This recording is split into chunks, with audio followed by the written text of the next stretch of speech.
पिछले 2 साल से लोग किसी तरह जीने के लिए परेशान हैं, तो अतिक्रमण हटाने की अभी कोई अर्जेंसी नहीं है, कोई ज़रूरत नहीं। अतिक्रमण हटाना हो तो अमीरों के यहाँ से जाके हटाइए, गरीबों का इस पर हाथ मत लगाइए, चाहे वो झुग्गी हो, चाहे रेडी पटरी हो, चाहे अनऑथराइज कॉलोनी हो। ठीक है, ये अवैध कब्जा, ये सारी चीज़ें झूठ हैं। ठीक है, और वो अमीरों का दिल्ली में सबसे ज़्यादा अवैध कब्जा है ज़मीन पर, वहाँ तो आप जा नहीं रहे। आप सेलेक्टिवली मुस्लिम्स को टारगेट करें, ये हम नहीं करने देंगे। स्वागत है आपका नेशन दिशक में। मैं हूं आपके साथ फरीन से। इस वक्त मैं मौजूद हूं जंतर मंत्र पे। हमारे साथ हैं कविता कृष्ण। इनसे पूछते हैं, जिस तरह से बुलडोज़र चलाया जा रहा है, जहांगीरपुरी हो या अब शाहीन बाग का नंबर बताया जा रहा है, ओखला का नंबर बताया जा रहा है, किस तरह से देखते हैं या फिर एक कम्युनिटी को टारगेट किया जा रहा है? मैम, जिस तरह से पहले जहांगीरपुरी में बुलडोज़र चला दिया गया, बोला गया कि अवैध निर्माण था, अब शाहीन बाग का नंबर है, ओखला का नंबर है, तो किस तरह से देखते हैं आपके कम्युनिटी को टारगेट किया जा रहा है?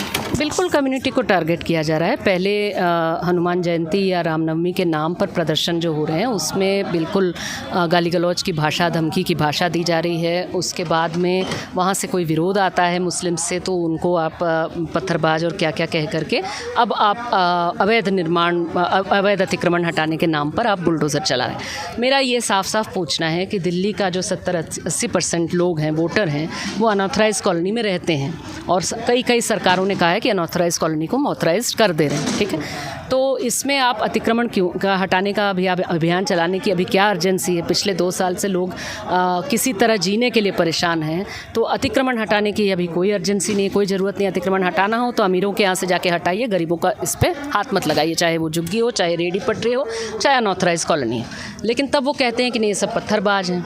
कुल मिलाकर के ये मुस्लिम्स के घरों पे चलाना चाहते हैं, तो इसमें हम नहीं चलने देंगे। वामपंथी दलों ने एक साथ CPIML और CPM ने मिलकर के जहांगीरपुरी में भी बुलडोज़र को रोका था, और हम लोग साफ मानते हैं कि दिल्ली में कहीं भी इस तरह से बुलडोज़र चलाने की कोशिश होगी, हम साथ में होंगे, हम रोकेंगे।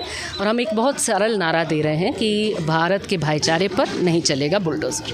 अच्छा, वो लोग बोल रहे हैं कि अवैध निर्माण जो है या पत्थरबाज जो है उनके घर पे बुलडोज़र चल रहा है। ये क्या मतलब है इसका? ये देश के कहाँ कानून में लिखा है कि पत्थरबाज कोई चीज़ होता है और उस पर आप घरों पे बुलडोज़र चला सकते हैं? कोई बात ही नहीं है। ठीक है, ये अवैध कब्जा, ये सारी चीज़ें झूठ हैं। ठीक है, और वो अमीरों का दिल्ली में सबसे ज़्यादा अवैध कब्जा है ज़मीन पर, वहाँ तो आप जा नहीं रहे। आप सेलेक्टिवली मुस्लिम्स को टारगेट करें, ये हम नहीं करने देंगे। इस्तेमाल करते हैं उस तरह से, और वो इस्तेमाल होने से इनकार करें और प्यार का ये माहौल बनाए, कहें कि नहीं, हम जानते हैं हमारे घर पर बुलडोज़र चलने का खतरे का क्या मतलब है, तो हम नहीं चलने देंगे भाई। हम मुसलमान के पक्ष में भी बोलेंगे, और ये जहांगीरपुरी में हुआ है।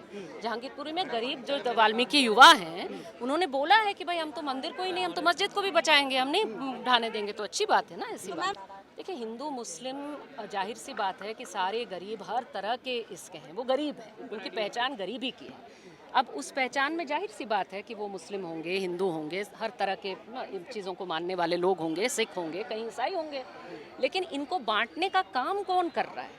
जो अमित शाह भाषण में मुस्लिम को बांग्लादेशी और दीमक बताता है, उसी से तो ये इंस्ट्रक्शन आ रहा है ना। उसी से तो नीचे ये जो है, ये जुलूस में भी इनको बांग्लादेशी और रोहिंगा और क्या क्या बोल रहे हैं। इसी से तो MCD को लग रहा है कि मैं बांग्लादेशी और रोहिंगा बोल करके मैं बुलडोज कर दूंगा। आइडिया तो सिर्फ सीधा अमित शाह से आ रहा है, मोदी से आ रहा है। मोदी ने भी बांग्लादेशी कहा है देश के मुसलमान को। तो भाई, बांग्ला भाषी मुसलमान को बांग्लादेशी कहना, रोहिंगा जो सबसे गरीब, सबसे उत्पीड़ित हमारे पूरे साउथ एशिया में शरणार्थी है, जिसके पास कोई देश नहीं है, वो बेचारा कुछ हजार मुट्ठी भर लोग जो हैं हमारे यहाँ है, तो उनको शरणार्थी समझ करके वो उल्टा आप उनको माने गाली का शब्द बना दे रहे हो उसकी पहचान को, और सारे मुसलमानों पे टाप रहे हो। तो इसमें हमको सबके पक्ष में बोलना हो। मैं वही कह रही हूँ, आप मेरी बात नहीं समझ रहे हैं ना। आप मेरी बात का प्लीज़ उल्टा मतलब ना निकालें प्लीज़। हाँ, मैंने क्या कहा? मैंने ये नहीं कहा कि गरीब दलित ही शामिल होते हैं। मैंने कहा गरीब दलित बहुत सारे, अंबेडकर जयंती के दिन में उड़ीसा में लोग निकाले प्रदर्शन, उन पर बजरंग दल के लोगों ने हमला किया। ठीक है, ये असलियत है। मैंने ये बिल्कुल नहीं कहा कि गरीब दलित ही नफरत करते हैं।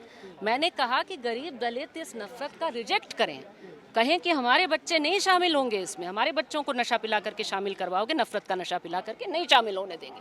हर गरीब कहें, चाहे वो किस भी जाति धर्म का हो, वो कहें कि हमारे गरीब को हम नहीं शामिल होने देंगे इसमें। ये मेरा पॉइंट है, ये मेरा कहना है। मैं कतई नहीं कह रही हूँ कि सिर्फ किसी एक इसके समुदाय के चलने वाला है। इस तरह की खबरें कई दिनों से आ रही हैं। नहीं तो भाई जहाँ बुलडोज़र ये लगाएंगे वहाँ पर वामपंथ के लोग जरूर जाएंगे, जरूर बुलडोज़रों के सामने खड़े होंगे अकेले। अब रोक पाएंगे नहीं रोक पाएंगे भाई, हम चला लो हमारे बॉडी के ऊपर, कोई बात नहीं। अगर वैसा करना हो तो हम चला लो हमारे ऊपर, ठीक है, लेकिन हम खड़े होंगे, हम बिल्कुल इसका विरोध करेंगे। अब मानते हैं हर नागरिक को करना। इस तरह का माहौल है देश में, ऐसे में विपक्ष एकजुट क्यों नहीं हो रहा, एक प्लेटफॉर्म पे क्यों नहीं आ रहा? सब लोग विपक्ष पे बाद में बातचीत करिए, ठीक है, अभी रहने दीजिए विपक्ष वाली बात रहने दीजिए। अब मैं इतना बता दूं कि भाकपा माले बिहार में महागठबंधन के जो पार्टियां हैं, खास करके राजद है, हम लोग एक साथ इस पे बात किए हैं, वहाँ पर विरोध कर भी रहे हैं। इसमें वहाँ भी बुलडोज़र चलने की बात हो रही है, चलने की कोशिश हो रही है, वहाँ विरोध हम लोग एक साथ कर रहे हैं, विरोध कर रहे हैं। नेशनल लेवल पे कोई प्रोटेस्ट देख सकते हैं जिसमें विपक्ष के बड़े-बड़े नेता? अब वो मैं नहीं जानती, विपक्ष के बड़े नेताओं से वो आप जाके पूछिए।